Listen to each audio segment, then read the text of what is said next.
Amen. Magandang umaga mga bata. Okay. Bago tayo magsimula sa ating klase, maupo kayo sa inyong mga upuan. Gusto ko maayos ang inyong pagkakaupo. Higit sa lahat, panatilihing malinis ang inyong mga pwesto. At gusto ko, habang nagsasalita ako sa harapan, ang inyong mga tenga ay nakikinig sa akin at ang inyong mga mata ay sa akin ang nakatingin. Huwag kayong lilingon o makikipag-usap sa inyong mga klase. Maliwanag ba mga bata? Okay. At higit sa lahat, kapag may gusto kayong itanong o gusto nyong sumagot sa aking tanong, itaas lamang inyong kamay. Ayaw ko yung may nagsasabing, Ma'am, Ma'am. Hindi pwede yun kasi nakaka-distract sa ating klase. Naintindihan niyo ba yun mga bata? Mahusay. So bago tayo magsimula, ating talakayin muna or magbalik-aral muna tayo sa ating tinalakay nung isang araw. Ano yung tinalakay o topic natin nung isang araw mga bata? Tama, magaling Luis. Mga lugar na pinagmamalaki ng ating bansa. Kung naaalala nyo ang ating pinag-aralan, ano-ano yung mga lugar na pinagmamalaki ng ating bansa? Taas lamang ang kamay. Yes, at? Tama. Vegan. Isa dyan yung vegan. Kung saan makikita doon yung, ano yun? Maria? Tama. Kalye Crisologo. Ano pa maliban sa vegan? Mahusay. Louis. Ang isa pang pinagmamalaki ng ating bansa ay ang Baguio City na kung saan ito ang tinuguriang summer capital of the Philippines. Maliban sa Baguio, ano pa? Last na. Yes. Angel, ano yon? Mahusay. Bohol. Isa din yung Bohol sapagkat makikita doon. Ano yung makikita natin sa Bohol? Yes. Janica? Tama yung Chocolate Hills. Okay. So, at marami pang ibang pinagmamalaking lugar sa ating bansa. Ngayong araw na to, magkakaroon tayo ng bagong talakayin. Pero bago tayo magsimula, gusto niyo bang maglaro mga bata? Talaga naman na gustong-gusto niyo ang maglaro. Pero yung paglalaro natin ay may kakonekta sa ating pagkaaralan. Okay. Ang direksyon sa ating paglalaro, magpapatugtog ako ng kanta. Na ang ipapatugtog kanta ay Leron, Leron, Sinta. Habang tumutugtog yung Leron, Leron, Sinta, umiikot itong kahon na to, na kung saan may naglalamang mga salita, salitang kilos, pangalan ng tao or bagay. Basta kung ano yung nakalagay dito. At may kalakip na numero yon. Kapag tumigil yung tugtog sa tapat nyo, bubunot ka. Halimbawa, pumunot ka ng isa, ang nabunot mo ay sumasayaw. Pero huwag mong sasabihin na sumasayaw yung nabunot mo. Kailangan mo siya i-arte at huhulaan ng iyong mga kaklase.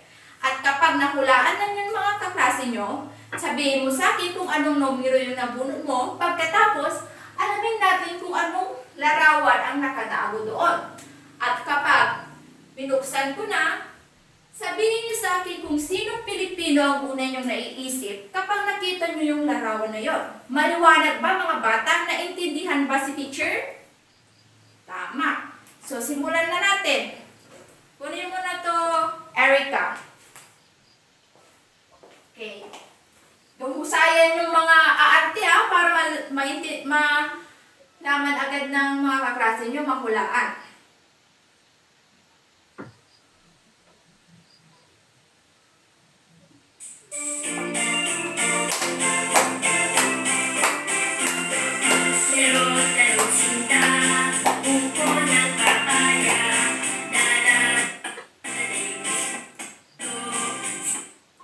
Okay, dahil nakatapat sa'yo, Nikki, bumunot ka ng isa. Okay, handa ka na bang i-arte yung nabunot mo? Okay, simulan mo nang i-arte. Tama, galing naman. Ngayon, ano yung ginagawa niya? Mahusay. kumakaway na parang isang reyna. Mahusay, napakagaling naman. Palakpakan niyo naman si Nikki sa kanyang ginawa. Ngayon, anong numero ang inyong nabunot? Okay, numero 1. Ngayon bubuksan na natin siya. Handa na ba kayo malaman kung anong larawan na makikita nyo? Okay, ito na. Ano ang nakikita nyo sa larawan, mga bata? Isang korona, napakaganda, mahusay. Ngayon, sinong Pilipino ang naaalala nyo kapag nakakakita kayo ng korona? Yes, Grace? Tama, mahusay. Isa na dyan si Catriona Gray. Sino pa? Yes, Griselda? Mahusay. Pia Birchbox. Okay. Bakit sila yung una yung naaalala kapag nakakakita kayo ng corona? Yes, Erwin? Tama ba si Erwin? Na kapag nakakakita tayo ng corona, ang una natin naaalala sila dahil sumali sila sa Miss Universe. Tama ba siya, mga bata? Tama. So, palakpakan niyo yung sarili niyo dahil lahat ng sinabi niyo ay tama. So, magbigay tayo ng 5 palakpak sa ating mga sarili. 1, 2, 3, 4, 5. Ngayon, okay, tutuloy na natin yung kanta at ipapaikot na yung kahon.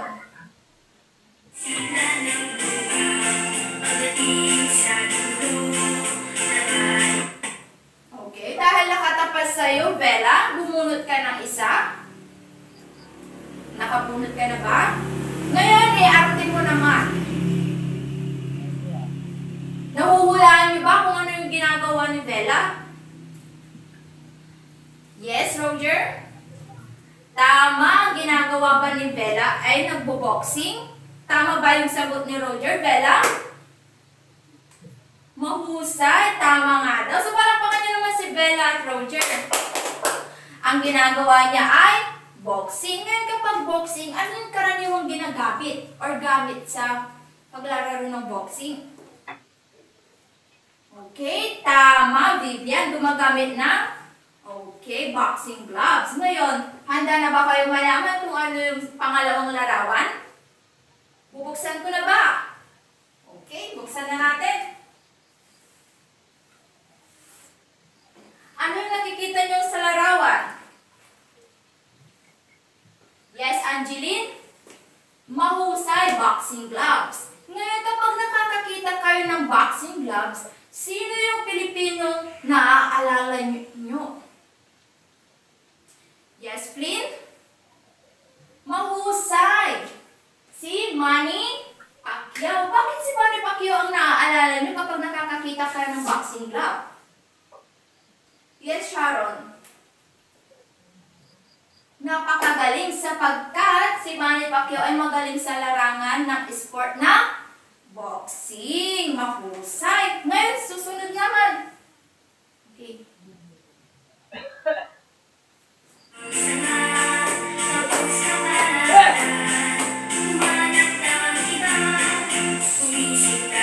Okay, dahil nakatapas tayo, Jocelyn, bumunot ka ng isa. Nanda ka na bang i-arte ito? Okay, i-arte mo na. Yes, Danica. Okay, nakulaan agad ni Danica yung ginagawa niya. Ang ginagawa niya ay naglalaro ng bilyard. Ngayon, kapag naglalaro ka ng bilyard, ang karaniwang kagamitan doon ay yung mga bola, billiard stick. Ngayon, handa na ba kayong buksan yung mga susunod na larawan? Anong numero ang nabunot mo, Jocelyn? Okay, numero 5 o 5. Buksan na natin. Okay, anong nakikita nyo sa larawan? May mikropono, tama. Kapag nakakakita ka ng mikropono, sinong Pilipino ang naiisip nyo agad? Yes, crayon? Okay, tama. Si Sarah Geronimo. Sino pa? Yes, Andrew. Okay, Justin Bieber. Pero ang tinatanong ko ay Pilipino. Okay, maliban kay Sarah, sino bang Pilipino mahusay sa pag-awit? Yes, Darren? Tama, Kizit Kandingan. Sino pa? Isa pa.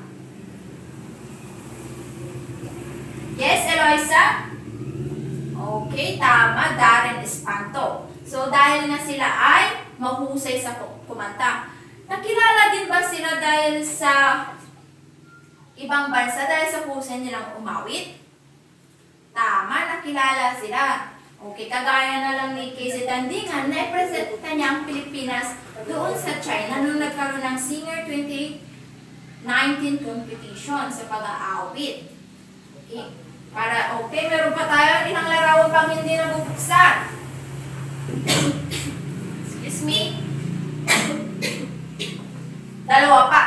May dalawa pang arte. Sino kayang susunod? Okay, pasok pa.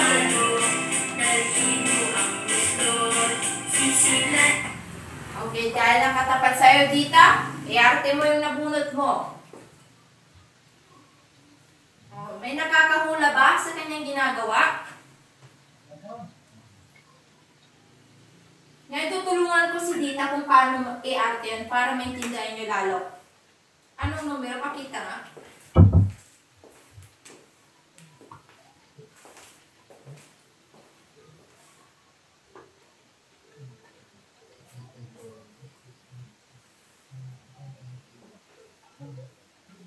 Oh, may nakakahula na ba ng ginagawa ko? Kagaya ng ginawa ni Dita. Yes, Jera, ano yun? Umaawit. Umaawit siya. Maliban sa pag-awit na ginagawa namin, anong ginagawa ko pang isa? Yes, Charlie. Umaarte. So, umaarting umaawit. So, ano yun? Sino makakasagot ng tamang ginagawa niya? Ano yun? Magtaas ng kamay, Flynn, kung alam yung sagot. Tama! Teatro. Okay, karaniwan nakikita natin sa teatro ay mga umaawit habang umaarte. Okay, anong numero yung nabunot mo? Dita? Okay, numero 4. Ganda na ba kayo malaman?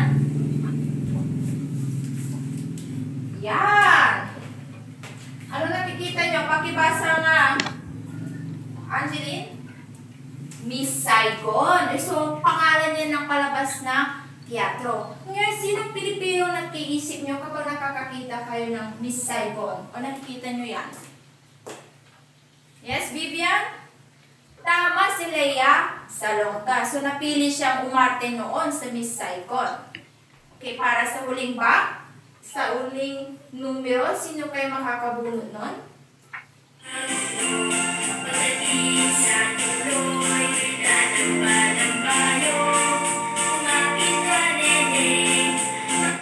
Okay, dahil sa huling bubunutin, ang napunta sa'yo, Angel. Ngayon, i-arte mo na.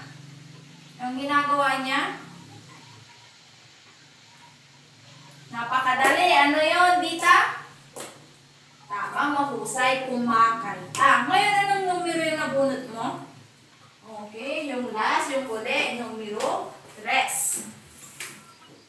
Okay, gaya ng sinabi ko kanina, kapag naglalaro ng billiard, anong nakikita natin? Bola, billiard stick. Well, sinong Pilipino ang naaalala nyo kapag nakakakita kayo ng billiard? Yes, Flynn? Tama, si Efren Bata Reyes. Bakit si Efren Bata Reyes? Yes, Bella? Magaling dahil mahusay din siya sa larangan ng sports na bilyar. Nagbigay din siya ng karangalan. So, yan lamang yung laro natin. Nag-enjoy ba kayo? Kahit saglit. Okay. Maganda kasi paminsan-minsan maglalaro din tayo. Ngayon, ano napansin nyo sa mga larawan at mga Pilipinong nabanggit natin? Yes, Bella, ano napansin mo sa mga Pilipinong nabanggit natin? Mahusay, mga Pilipinong talentado. Ano pa? Maliban sa talentado, ano pa? Yes, Rafael? Tama, napakahusay. Mga Pilipinong nagbigay karangalan sa ating bansa. Okay, gusto niyo bang maging kagaya nila? Gusto niyo bang maging talentado? Okay, kaya mag-aaral kayo mabuti. Ngayon, ang tatalakayin natin ngayong araw na to ay tungkol sa mga Pinoy. Okay, mga pinagmamalaking Pinoy sa iba't ibang daigdig. Bago tayo dumako doon, basahin muna natin yung mga matatilinhagang salita at alamin natin kung ano yung kasing kahulugan niya. Ang una ay, pakibasa nga ito, Angel.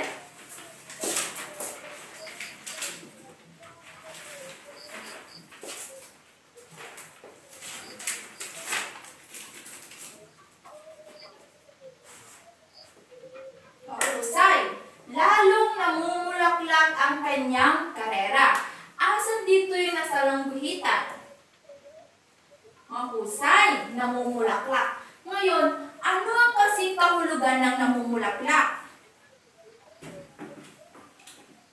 Yes, Sharon? Magaling, sumisikat. Okay, yan yung isang kasing kahulugan o ibig sabihin pa ng namumulaklak. Susunod, pakibasa naman ito, rap.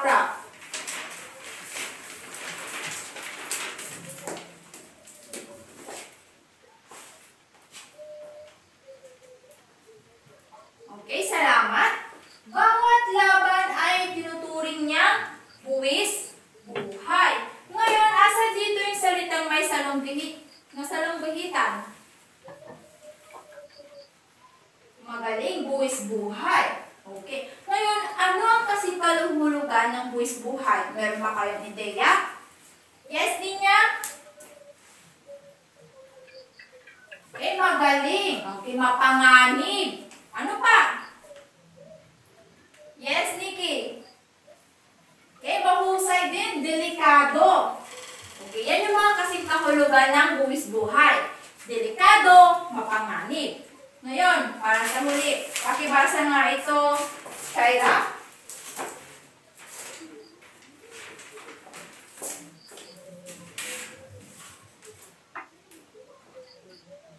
Salamat, Shaira. Ngayon, sabay-sabay nating basahin ulit. Tila isang kidlat ang pagsikat ni Pacquiao. Asan dyan yung nasalungguhitan, Ana? Husay, kidlat. Ngayon, ano ang kasing kahulugan ng kidlat? Yes? Flynn?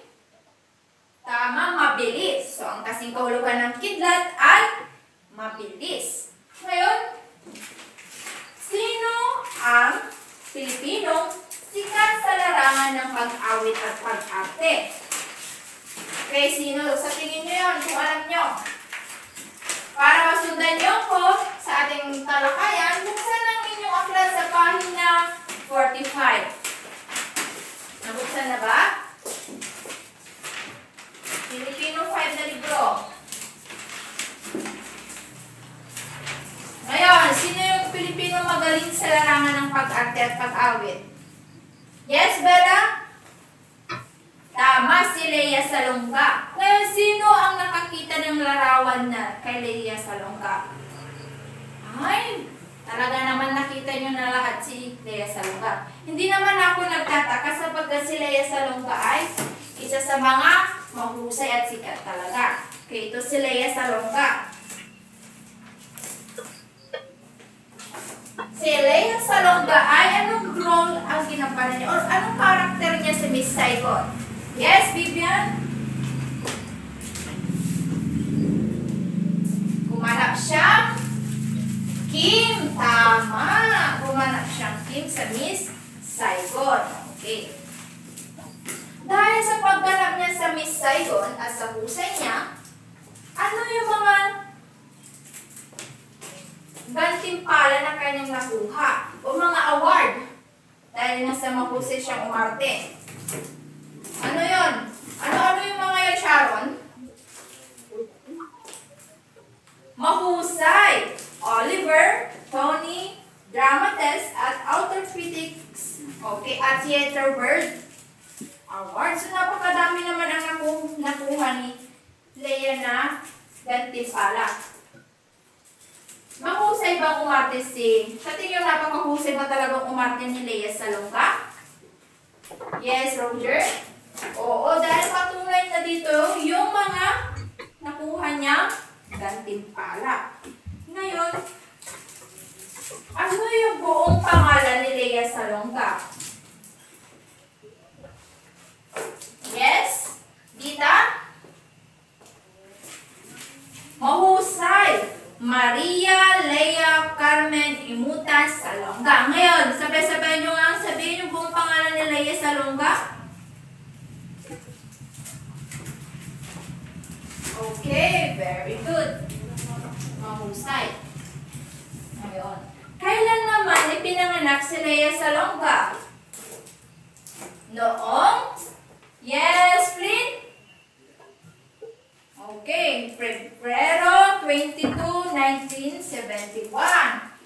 So, medyo matagal na to. Bata pa kayo noon or si mama nyo or si papa nyo. So, yan si Lea Salonga. Maliban sa Miss Saigon, ano pa yung isang ginampanan niya, okay? Isang teatro. Dahil dito mas nakilala siya at siya yung kaisa-isang artistang Asyano na napili. Yes, Danica? Tama yung Les Miserables. Ngayon, ano yung karakter na ginampanan niya doon? Gumanap siya bilang Epoman at Fantiris. Ano yung ginampanan niya doon sa Les Miserables? Flynn? Okay, mahusay.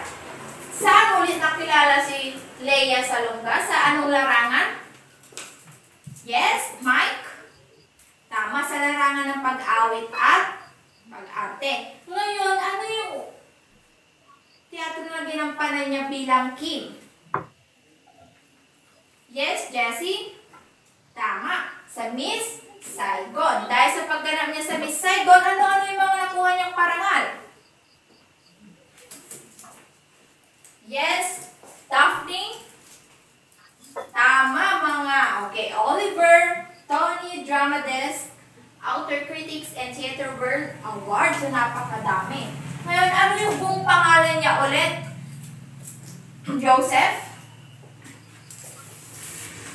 Okay, Maria, Lea, Carmen, Imutan, Salonga. So, napakahaba ng pangalan niya. Isamantalang kayo, pangalan nyo lang, Daphne, Flynn, Bella, Nikki, so napakahaba. So, yung Lea Salonga ay screening niya yan. Ngayon, dahil sa kanyang kagalingan, hindi lang siya sa Miss Saigon na piling kunin na bilang sa pag-arte. Kinuha din siya sa pag-arasal Les Miserables. At doon nga, ang ginampanan niyang karakter ay Epoman at Fantiris. So, sadyang, dapat ba natin ipagmalaki si Lea Salonga? Bakit? Sa tingin niyo, bakit natin dapat siyang ipagmalaki? Yes, Vivian? Mahusay dahil nagbigay siya ng karangalan. At ano pa? Nakilala lang din ba siya sa ating bansa? Sa ating bansa lang ba siya nakilala? Hindi, sapagkat nakilala din siya sa buong daigdig. Ngayon, susunod. Sino naman ang Pilipinong magaling at mahusay sa larangan ng sport na boxing? Sino yon? Yes? Yes, Julian?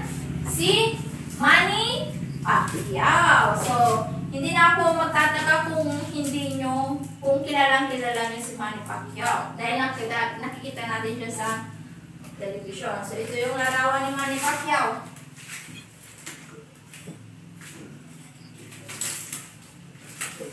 Okay. Saan ulit nakilala si Manny Pacquiao? Sa anong sport ulit? Sa anong sport ulit, Mike? Tama, sa sport na boxing. Ngayon, ano yung buong pangalan ni Manny Pacquiao? Kung si Lea Salonga ay Maria Lea Carmen Imutan, ano naman kay Manny Pacquiao? Yes. Yung iba naman. Yes, Jaymar. Ano yon? Tama. Emmanuel Manny Davidran Pacquiao. So, tama ba si Jaymar? Tama. Kailan naman pinanganak si Manny Pacquiao? Yes, Aisa. Kailan siya pinanganak? Mahusay. December 17, 1978. So, ngayon, may edad na din si Manny Pacquiao. So, bukod sa kailan siya pinanganak, saan siya pinanganak? Saan naman? Yes, Ara. Sa Kibawe, Bukidnon. So, malayo. Malayo na hinirahan ni Pacquiao. So, kapag nalalaman o napapanood nyo siya, okay. Yan yung buong pangalan niya. Pero nakikita natin madalas sa TV ay Manny Pacquiao. Dahil yan yung screen niya. Or yung palayo na Pacman. Dahil sa uhusay niya sa larangan ng boxing at sa sunod-sunod na pagkapanalo sa kapawa niyang laban, nakilala siya hindi lang sa ating bansa kundi sa buong daigdig. At dahil dun sa galing niya, ano yung mga gantimpala o karangalan na nakuha niya? Madami yun. Magbigay nga ng isa, Adrian. Okay. Fighter of the Decade. Wow. Talagang napakahusay ni Pacquiao, ha? Nakuha niyang Fighter of the Decade. Ano pa maliban dito? Yes, Archie. Ano pa yung maliban na nakuha ni Manny Pacquiao? Ano yun? Pakilakasan? Ano kayo niya? Isabihin ng malakas. Okay. FC Award noong 2009 at 2011. So, dahil sa pagkakaboxing, madami siyang nakuhang gantimpala.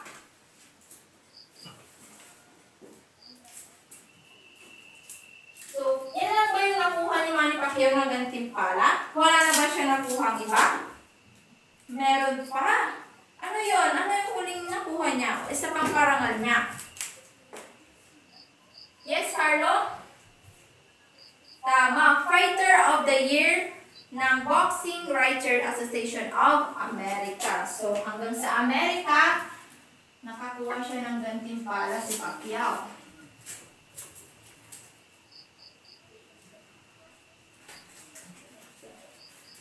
Madami bang nakuhang gantimpala si Manny Pacquiao? Irene? Okay, madami. Madami nga siyang nakuha. So, saan niya? Bakit marami siyang nakuha? Bakit marami siyang nakuhang gantimpala? Yes, Arnel? Okay, dahil sa larangan ng boxing. Dapat bang ipagmalaki natin si Manny Pacquiao? Oo. Ngayon, maliban doon sa Fighter of the Year, ano yung isa pang gantimpala o karangalan na nakuha niya? Yes. Benji, ano yun? Best Fighter. So, sadyang napakadami nga ng award na nakuha ni Manny Pacquiao. Ito pa naman yung sunod-sunod na pagkapanalo niya. Okay. At kapag pag-aaralan pa natin, hindi lang yung mga pass, hindi lang yung nakuha niya, sadyang nakapagkadami. At bukod sa boxing, pinasok na din ni Manny Pacquiao ang mundo ng pag-arte. Okay, madami na din tayo nakikita commercial niya sa TV. Ano pa? Pinasok na din niya ang mundo ng pag-awit. At higit sa lahat, hindi lang sa sport na boxing ang pinasok niya, kundi ang sport na basketball. Sadyang napakatalentado talaga ni Manny Pacquiao. Ngayon, dapat ba nating ipagmalaki si Manny Pacquiao bilang Pilipino? Yes, Roger?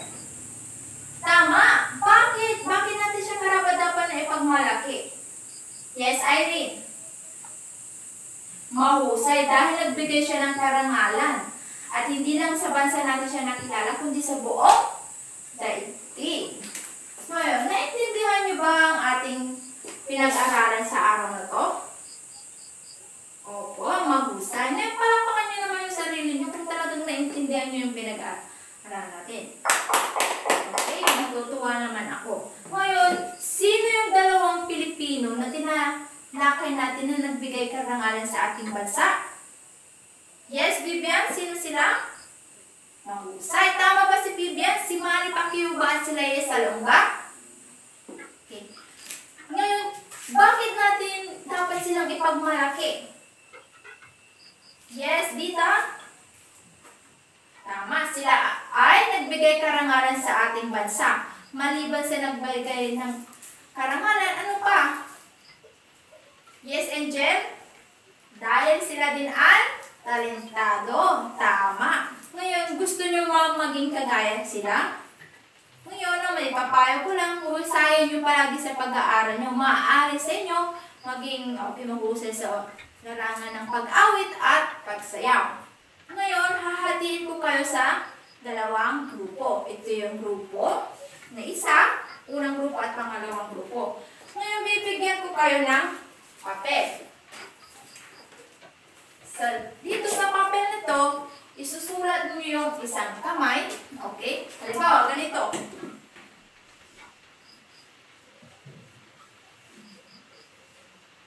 At sa loob nito, ilalagay niyo yung katagang ako ay Pilipino.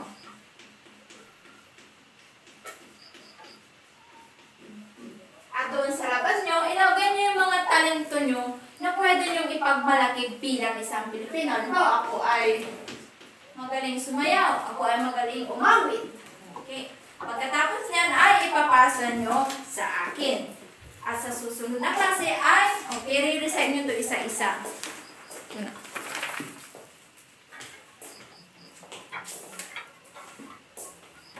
Tapos na ba kayo? Ngayon, akin na yung papel sa unang grupo. Sa pangalawang grupo naman, ay, sadyang, may sumagot ng magaling akong sumayaw. Okay, malalaman natin yan sa susunod kung sino yun. Okay, ngayon, maglabas kayo ng papel. Malinis na papel. Nakalabas na ba ang lahat? Okay. Ngayon, isusulat nyo yung tanong ko. Okay, may dalawang tanong akong ibibigay. Ngayon, sagutan nyo ito. Okay, ang una kong tanong, magdala ba kayo? Grade 5? Bakit mahalagang ipagmalaki natin ang ating pagka-Pilipino? Ipaliwanag nyo. Yun yung unang tanong.